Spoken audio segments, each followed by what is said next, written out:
परिचय। तरुण, क्या तुम जानते हो कि हमारा विद्यालय हमारे घर से कितना दूर है? मैं नहीं जानता।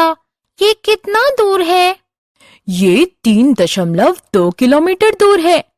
ओह, 3.2 किलोमीटर। तुम्हारा मतलब 3 किलोमीटर, ठीक है? नहीं तरुण, ये 3 किलोमीटर से ज्यादा है। मैं 0.2 नहीं समझ पा रहा। ये क्या है? मैं तुम्हें बताता हूँ।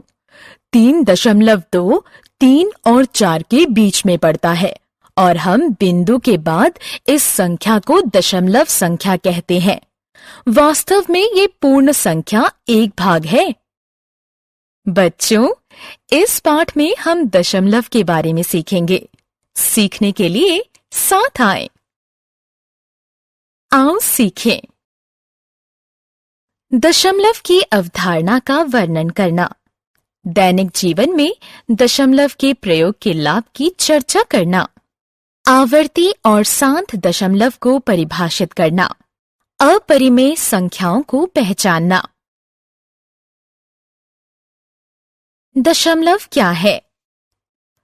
मूलतः दशमलव एक पूर्ण संख्या का भाग है। भिन्न 5/10 को 0.5 लिखा जा सकता है।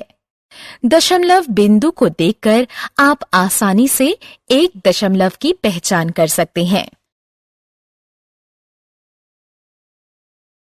दशमलव इकाई। दशमलव को समझने के लिए पहले हमें स्थानीय मान को समझना होगा। कल्पना कीजिए कि हमारे पास एक आयत है जो एक पूर्ण संख्या का प्रतिनिधित्व करता है। यदि हम इसे 10 बराबर आयतों में बांट दें तो हमारे पास 1 का 10 भाग होगा, या हम इसे 10वां भाग भी कह सकते हैं। अब यदि हम उन आयतों को 10 छोटे आयतों में बांट दें तो हमारे पास 10 गुणा 10 यानी 1 का 100 भाग होगा, जो कि उसका 100वां भाग होगा।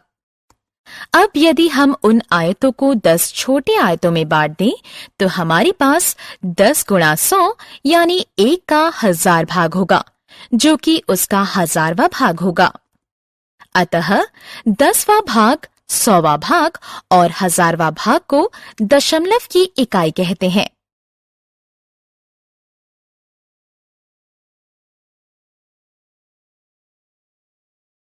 दशमलव का स्थानीय मान। दशमलव को लिखना काफी आसान है। दशमलव बिंदु के दाईं तरफ की संख्याएं दशमलव हैं। उसका स्थानीय मान 10वां, 100वां, 1000वां इत्यादि है। जबकि दशमलव बिंदु के बाईं तरफ की संख्याएं एक पूर्ण संख्या होती है। उसका स्थानीय मान इकाई, दहाई, सैकड़ा, 1000 इत्यादि होता है। इसलिए इस संख्या को हम 64 और 86 100वां भाग पढ़ेंगे।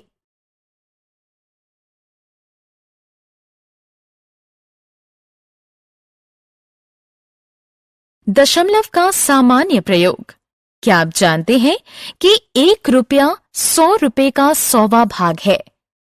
क्या ये मजेदार नहीं है? हम दशमलव का उपयोग मापन, वजन और तापमान के लिए भी कर सकते हैं। इसलिए दशमलव बहुत ही महत्वपूर्ण होता है। दशमलव का जोड़ और घटाव। पूर्ण संख्याओं की तरह ही दशमलव का जोड़ और घटाव भी आसान है। इसके लिए आपको पहले दशमलव को एक सीध में लाना होगा। देखा, ये आसान है। दशमलव संख्याओं की तुलना करना भी आसान है। जिस संख्या में दशमलव के अंक कम हैं, उसके अंत में शून्य लगाकर दूसरी संख्या के अंकों को बराबर करके और आप तत्काल बता सकते हैं कि कौन सी संख्या बड़ी है। याद रखिए, दशमलव अंकों के दाईं तरफ शून्य बढ़ाने से उनका मान परिवर्तित नहीं होता। आवर्ती दशमलव। कुछ दशमलव कभी खत्म नहीं होते और उनके दाएं तरफ अंक बढ़ते ही जाते हैं। 1/3 के भिन्न की दशमलव संख्या देखिए। आपने क्या देखा? ये दशमलव 33333 से शुरू होकर ऐसे ही बिना खत्म हुए बढ़ता जाता है। अतः इस तरह के दशमलव को आवर्ती दशमलव नाम दिया जाता है। आप चाहें तो इसे 3/10वें भाग या 300वें भाग के बाद इसे रोक सकते हैं, लेकिन आखिरी अंक के आगे एक रेखा लगा देना ज्यादा उचित होगा। इस रेखा से पता चलता है कि अंक आवर्ती हैं। जो दशमलव समाप्त हो जाते हैं उन्हें सांत दशमलव कहते हैं। अपरिमेय संख्याएं। कुछ दशमलव अपरिमेय संख्या कहलाते हैं। ये ना समाप्त होते हैं, ना ही आवर्ती होते हैं। पाई इसका एक अच्छा उदाहरण है, जो किसी वृत्त के परिधि और व्यास का अनुपात होती है।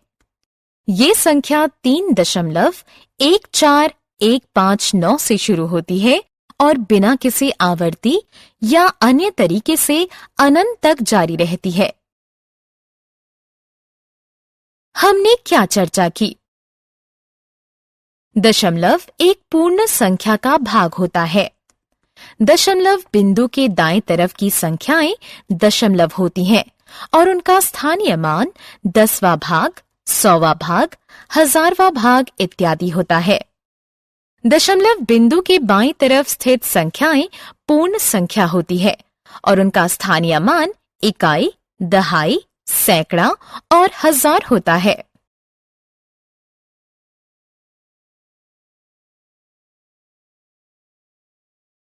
दशमलव का प्रयोग प्रतिदिन मुद्रा, वजन, तापमान और दूरी के मापन की बातचीत में होता है। दशमलव को दशमलव बिंदु के एक सीध में रखकर जोड़ा या घटाया जा सकता है। कुछ दशमलव जो ना आवर्ती होते हैं, ना ही समाप्त होते हैं, उन्हें अपरिमेय संख्या कहते हैं।